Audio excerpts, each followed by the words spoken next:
Shalom saudara-saudara yang terkasih dalam Tuhan Yesus Kristus. Selamat pagi. Renungan harian kita pada hari ini diambil dari 2 Raja pasal yang kelima. Judul renungan kita pada hari ini adalah Hati Naaman. Tak bisa dibayangkan betapa gusarnya hati Naaman saat diabaikan oleh Nabi Elisa.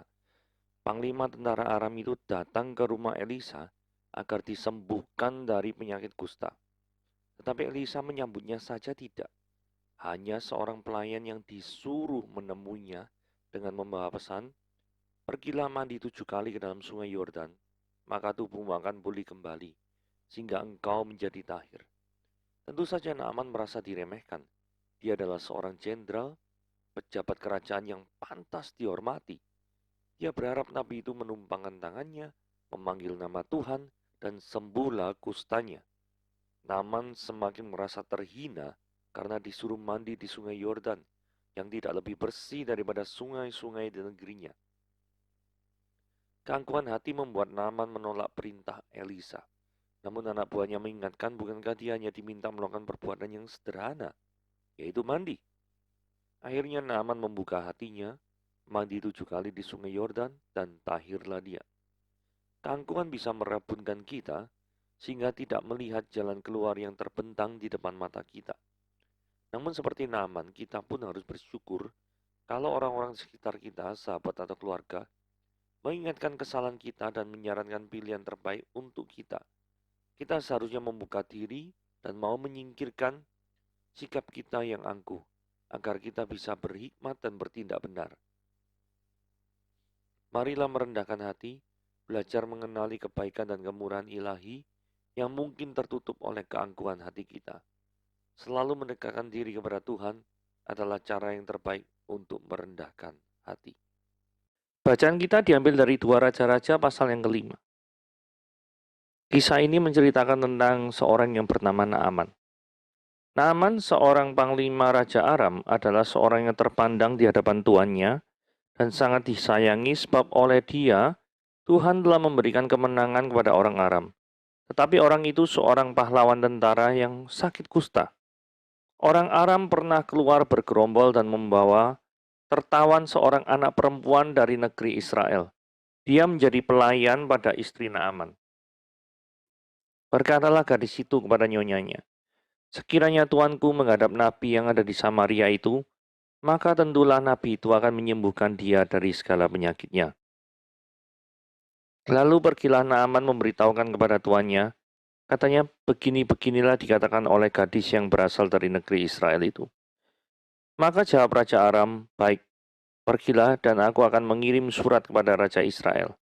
Lalu pergilah Naaman dan membawa sebagai persembahan 10 talenta perak dan 6.000 shikal emas dan 10 potong pakaian.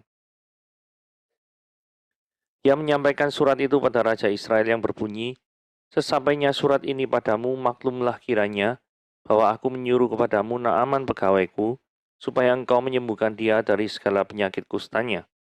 Segera sesudah Raja Israel membaca surat itu, dikoyakkannyalah lah pakaiannya, serta berkata, "Allahkah aku ini yang dapat mematikan dan menghidupkan, sehingga orang ini mengirim pesan kepadaku, supaya kusembuhkan seorang dari penyakit kustanya?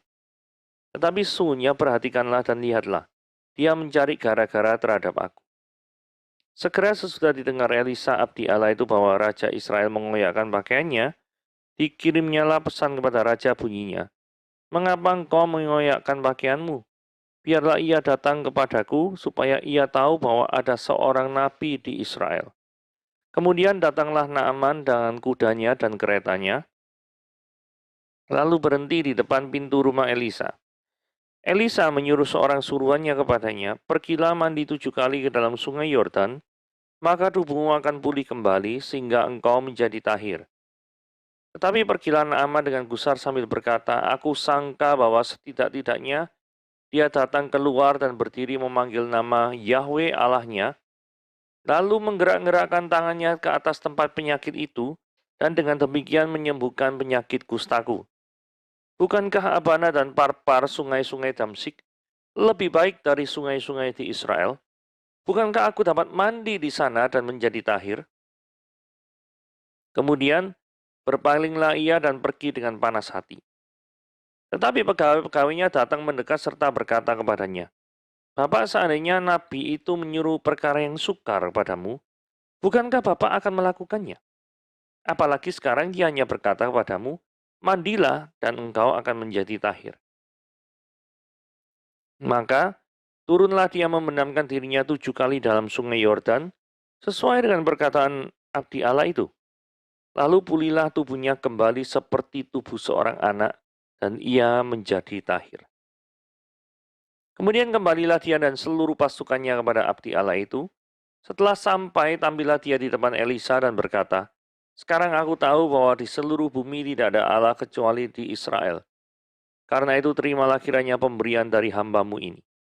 Tetapi Elisa menjawab, Demi Tuhan yang hidup yang di hadapannya aku menjadi pelayan, sesungguhnya aku tidak akan menerima apa-apa. Dan walaupun Naaman mendesaknya supaya menerima sesuatu, dia tetap menolaknya. Akhirnya berkatalah Naaman, Jikalau demikian, biarlah diberikan kepada hambamu ini tanah sebanyak muatan sepasang bagal, sebab hambamu ini tidak lagi mempersembahkan korban bakaran atau korban sembilan kepada Allah kecuali pada Yehova. Dan sekiranya Tuhan mengampuni hambamu ini dalam perkara yang berikut.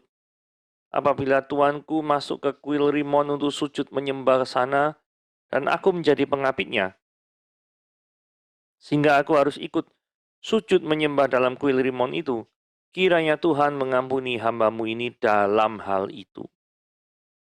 Maka berkatalah Elisa kepadanya, pergilah dengan selamat. Setelah Naaman berjalan tak seberapa jauh daripadanya, berpikirlah Gehasi, bujang Elisa abdi Allah, sesungguhnya tuanku terlalu menyegani Naaman, orang Aram ini, dengan tidak menerima persembahan yang dibawanya.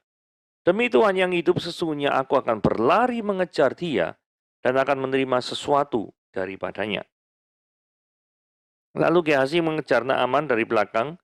Ketika Naaman melihat ada orang yang berlari-lari mengejarnya, turunlah dia dengan segera dari atas kereta untuk mendapatkan dia dan berkata, Selamat. Jawabnya, Selamat. Tuanku Elisa menyuruh aku mengatakan, baru saja datang kepadaku 2 orang pemuda dari pegunungan Efraim dari antara rombongan nabi.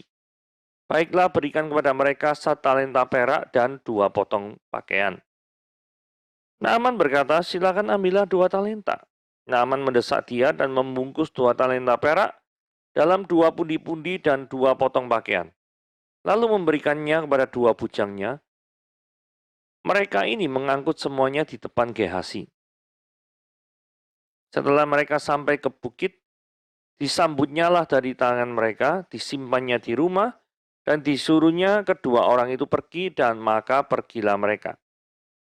Baru saja Gehasi masuk dan tampil di depan tuannya, berkatalah Elisa kepadanya, Dari mana Gehasi? Jawabnya, hambamu ini tidak pergi kemana-mana. Tetapi Elisa berkata kepadanya, Bukankah hatiku ikut pergi ketika orang itu turun dari atas keretanya mendapatkan engkau? Maka sekarang engkau telah menerima perak, dengan itu dapat memperoleh kebun-kebun, kebun zaitun, kebun anggur, kambing domba, lembu sapi, budak laki-laki dan budak perempuan. Tetapi penyakit kusta Naaman akan melekat kepadamu dan kepada anak cucumu untuk selama-lamanya. Maka keluarlah Gehasi dari depannya dengan kena kusta, putih seperti salju. Banyak orang ingin memperoleh banyak harta, justru telah kehilangan segala-galanya. Ya, orang asing yang dipakai Tuhan. Ya, ini adalah cerita tentang Naaman, panglima Raja Aram. Nah, jadi kalau kita lihat kata-kata yang di highlight merah gitu ya. Sebab oleh dia Tuhan telah memberikan kemenangan kepada Raja Aram. Jadi orang ini Naaman penyembah daripada dewa yang ada di kuil Rimon. Tuhan memakai orang ini untuk memenangkan bangsa Aram. Jadi Tuhan bisa menggunakan orang yang tidak percaya sebagai alat untuk melaksanakan kehendaknya. Bahkan untuk orang yang dipakai Tuhan pun, penyakit tidak menjauh daripadanya. Tandanya apa? Orang itu seorang pahlawan tentara, tetapi sakit kusta. Jadi orang ini dipakai Tuhan sebagai alat bagi Tuhan untuk mencapai tujuannya. Tetapi orang yang dipakai Tuhan ini ternyata tidak bebas dari sakit penyakit.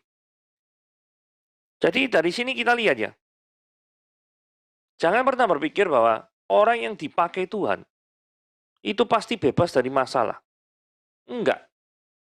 Justru orang yang dipakai Tuhan ini diberikan dalam tanda kutip ada masalah. Tetapi masalah yang dia terima itu adalah jalan bagi seorang Naaman untuk nantinya dia bisa berjumpa secara pribadi dengan Tuhan. Nah, Naaman ini bukan sakit sembarangan, tapi sakit kusta. Sakit kusta adalah suatu penyakit yang tidak ada obatnya di zaman itu. Jadi, apa gunanya seorang itu memiliki jabatan yang tinggi, tapi menderita penyakit yang pada zamannya tidak ada obatnya. Itu sama saja dengan saudara memiliki segalanya, memiliki kapal mewah, pesawat terbang pribadi, tetapi Anda menderita sakit yang tidak ada obatnya. Saudara tidak bisa menikmati, bukan? Nah, ayat 2 dan 3 ini benar-benar banyak hal yang kita pelajari, setidaknya 3 hal ya. Jadi ceritanya ada seorang perempuan Israel, jadi budaknya istrinya Naaman, terus tiba-tiba budak ini nyeletuk, sekiranya Tuanku menghadap nabi yang di Samaria itu, maka Tuhan pasti sembuh. Saudara, ini luar biasa sekali ya. Gadis ini tidak memiliki kewajiban apapun untuk memberitahukan jalan kesembuhan untuk Naaman. Tapi toh gadis ini tetap memberitahu. Poin 1 ya. Poin kedua, gadis ini punya 1001 alasan untuk memusuhi Naaman karena bangsa Yahudi dikalahkan Aram. Buktinya, si gadis ini jadi tawanannya. Kalau nggak dikalahkan ya nggak mungkin jadi tawanan kan. Kan seperti itu. Jadi punya 1001 alasan untuk membiarkan Naaman ini matilah. Ngapain aku menolong orang lain yang menjajah bangsaku? Buat apa gitu loh. Tapi toh gadis ini tetap memberitahu. Luar biasa ya. Poin ketiga, gadis ini tidak menuntut balasan apapun ketika memberitahukan tentang Nabi di Samaria. Kan bisa aja gadis ini ngomong gini ya, aku akan memberitahukan seorang yang bisa menyembuhkan Naaman, tapi tolong statusku dibebaskan dari hamba menjadi orang merdeka. Bisa saja toh minta seperti itu, minta timbal balik lah anggapannya. Tetapi sekali lagi, gadis ini tidak menuntut hal yang seperti itu. Ini menunjukkan apa? Ini menunjukkan apa? Gadis ini baik hati, tulus, menolong, masih muda, tidak punya pikiran apapun, selain memberikan pertolongan kepada Naaman. Luar biasa ya. Ada 3 poin penting yang kita pelajari dari gadis Israel yang baik hati ini. Nah, saudara, mari kita menghitung persembahan Naaman. Lalu pergilah Naaman dengan membawa 10 talenta perak, 6.000 shikal emas, dan 10 potong pakaian. Saudara, 1 talenta perak itu 34 kilo. Harga 1 kilo perak itu 13 juta. Jadi 10 talenta perak itu berarti 340 kilo. Dikalikan 1 kilonya 13 juta, jadi 4,4 M. Nah, jadi peraknya aja nilainya 4,4 M. 1 sikel emas itu 11,4 gram. 6.000 sikal ya, berarti 6.000 dikali 11 itu 68.400 gram. 1 gram emas itu Rp950.000. 6.000 sikal berarti 68.400 gram dikali 950 itu 65 M. Jadi total persembahan yang dibawakan oleh Naaman itu adalah 65M ditambah 4,42, yaitu 69,42M. Ngeri ya. Persembahan ini ngeri, luar biasa nih. Nah, ini ayat 6 ya. Ini lucu sekali ya. Jadi ceritanya, Raja Aram itu menulis surat pada Raja Israel.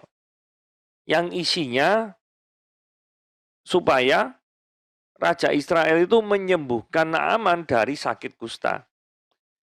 Saudara, langsung Raja Israel ini salah tangkap ya. Raja Israel ngomong gini, loh, aku ini siapa? Mau pikir aku ini Tuhan apa?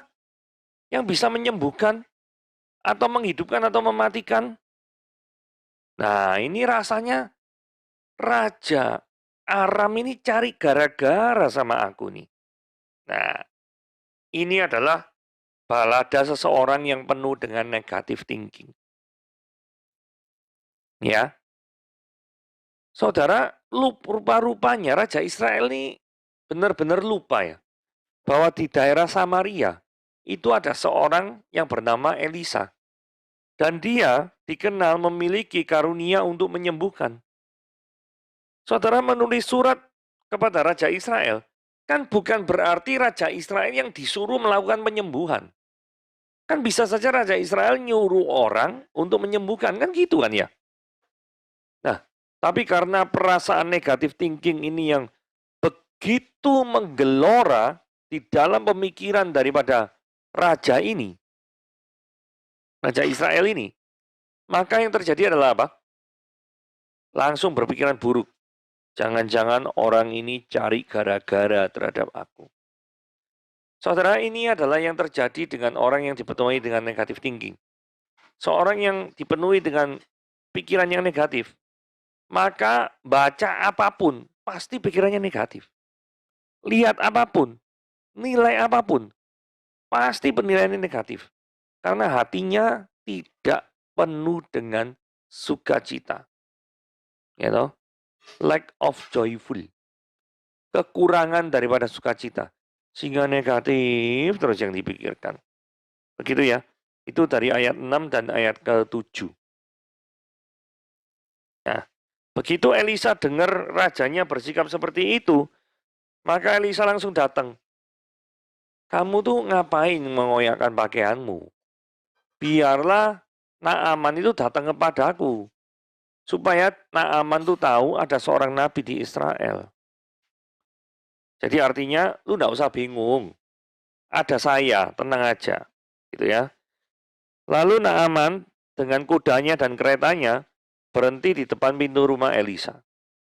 Nah, yang menariknya, Elisa ini tidak menemui secara pribadi daripada Naaman, tapi menyuruh seorang suruhan untuk ngomong.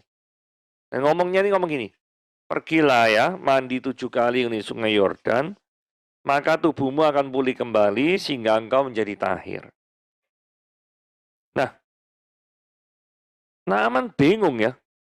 Ini kok modelnya kok kayak gini ya? Nah, Naaman ini ngamuk. Ya. Nah, ini hal yang perlu dipelajari itu gini ya. Naaman berpikir bahwa Nabi itu harus keluar memanggil nama Yehova, lalu menggerak-gerakkan tangannya, terus kemudian menyembuhkan penyakit kusta.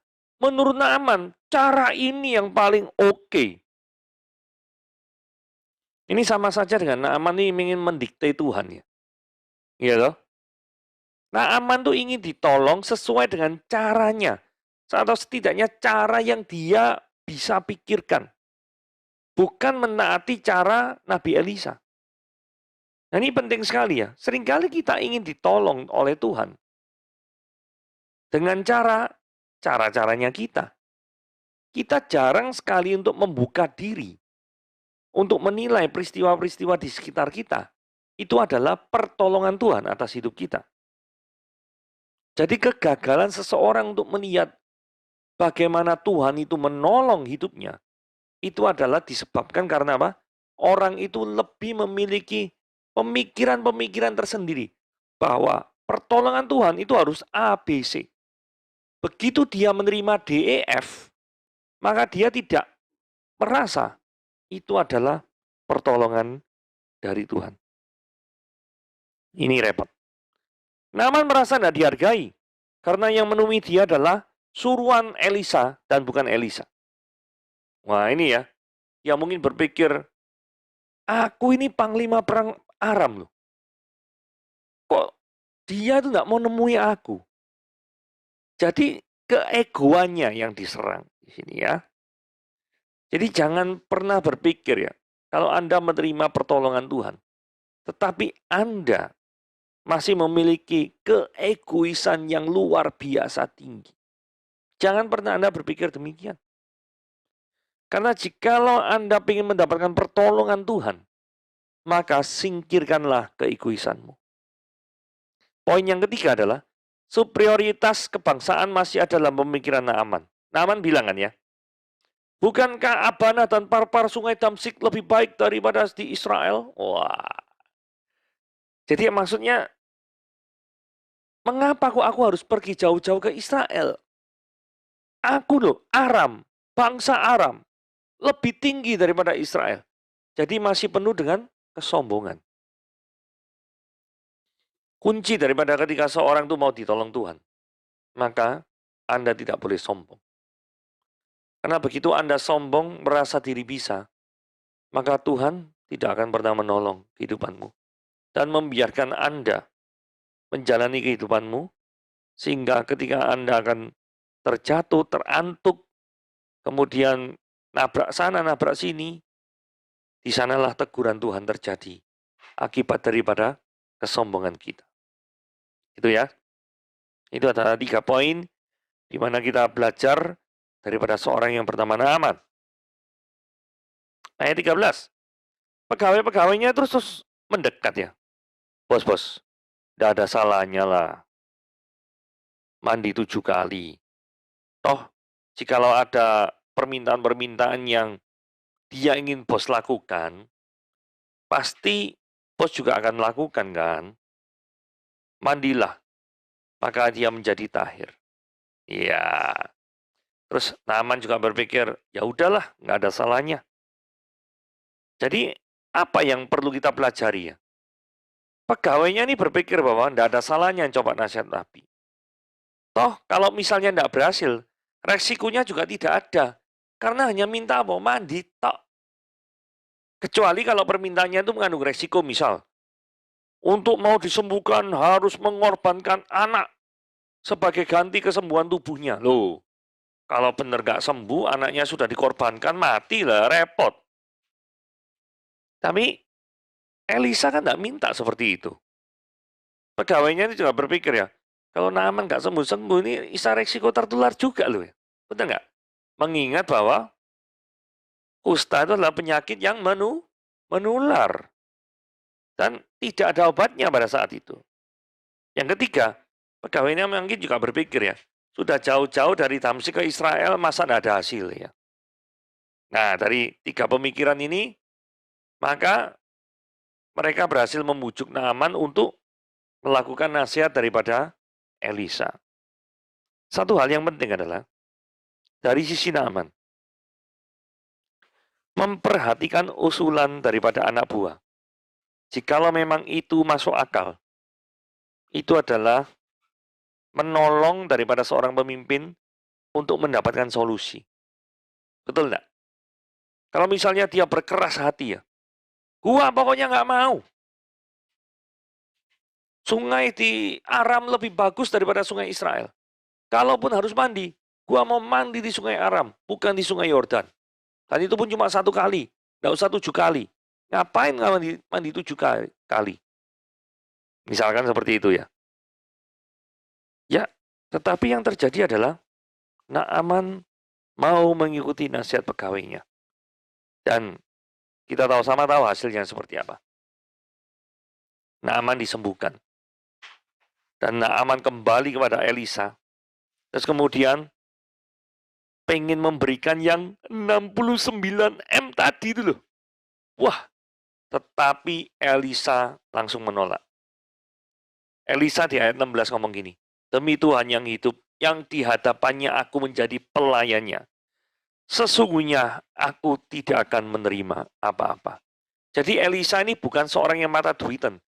Saudara dikasihin 69 M di depan mata ini, langsung Elisa mungkin bisa buka perumahan real estate, be.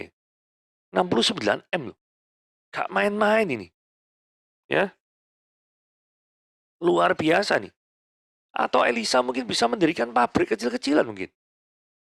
69 M, men. Luar biasa nih. Kemudian Naaman ternyata menjadi percaya kepada Tuhan.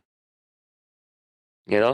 Hanya Naaman meminta perkecualian di ayat 18 ya.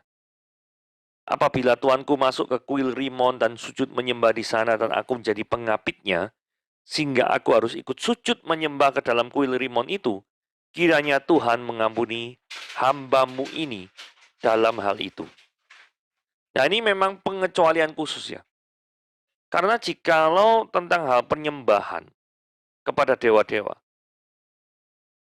kalau misalkan kita itu memiliki kuasa atas wilayah itu, maka kita harus menolaknya. Jadi misalkan gini ya,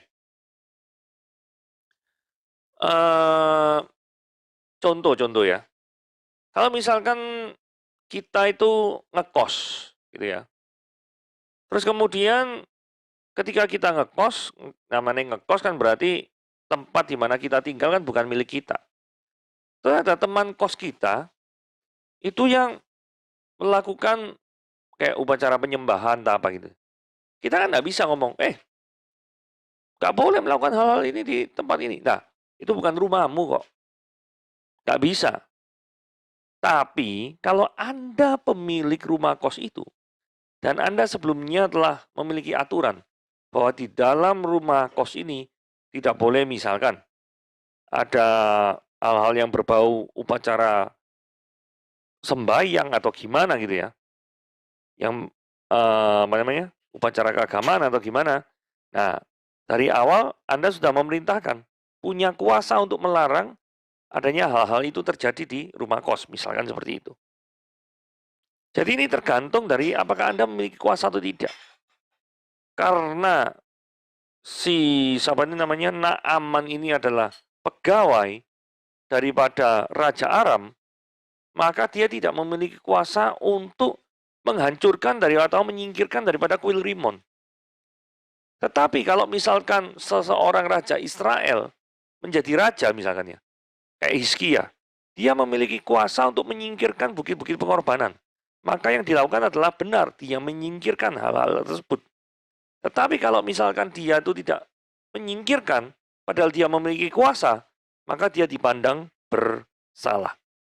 Kurang lebih seperti itu ya. Nah, Gehasi, ini hamba mata duiten. Begitu Gehasi lihat, loh kok tuanku ini diberi 69 M, tidak mau toh. Langsung dia berlari mengejar daripada Naaman, terus menciptakan cerita palsu. Wah, ini ya, ngomong gini, Bapak Naaman, ini tiba-tiba ada 2 orang dari pegunungan Efraim dari golongan para nabi datang, sehingga aku diminta untuk memberikan 1 talenta perak dan 2 potong pakaian. Naaman berkata, silakan, tidak usah 1, 2 talenta aja, 2 talenta perak, gua beri. Saudara, saya tidak tahu nilai 2 potong pakaiannya. Tadi kan bawa 10 potong pakaian. Apa ini pakaian yang benar-benar mahal sekali, yang nilainya puluhan juta, ya nggak ngerti lah. Tapi yang saya bisa ngitung adalah yang 2 talenta perak ini ya. 2 talenta perak, 1 talenta 34 kilo, 1 kilonya 13 juta. Maka 2 talenta adalah 2 kali 34 kali 13 juta, itu 884 juta. Saudara dapat uang 884 juta nih ya, lumayan loh ya. Luar biasa banyak toh. Ya memang jauh dibandingkan 69 M nanti. Tapi bagi seorang Gehasi ya lumayan ini. Terus kemudian Gehasi ditanyai sama Elisa. Dari mana aja kamu? Terus Gehasi Isa ini jawab gini. Hamba-Mu ini tidak pergi kemana-mana. Saudara perhatikan ini baik-baik ya. Dari dosa tamak disambung dengan dosa dusta. Dari dosa yang satu dipimpin menuju ke dosa yang lain. Nah ini, satu orang kalau sudah berdosa, maka untuk menutupinya, pasti dia akan membuat dosa-dosa seperti dosa dusta. Nah, ayat 26, Elisa bilang, dengan uang 800 juta itu, kamu bisa beroleh kebun, zaitun, kebun anggur, kambing domba, apapun. Tetapi penyakit kusta Naaman akan melekat kepadamu dan keturunanmu. Jadi banyak orang ini mendapatkan kekayaan dengan cara cepat. Tapi justru gara-gara ketamakannya, maka ada kehancuran hidup yang menjadi imbalannya. Saudara, miris sekali nasib daripada Gehazi. Pengen kaya cepat, malah dapat sakit kusta. Saudara, jangan seperti Gehazi. Jangan biarkan ketamakan itu menguasai kehidupanmu, sehingga Anda itu matanya dibutakan oleh uang. Sehingga Anda akan melakukan segala macam cara untuk mendapatkan uang itu. Jadi berhati-hatilah terhadap segala ketamakan. Oke, renungan kita pada hari ini seperti ini. Tuhan Yesus memberkati.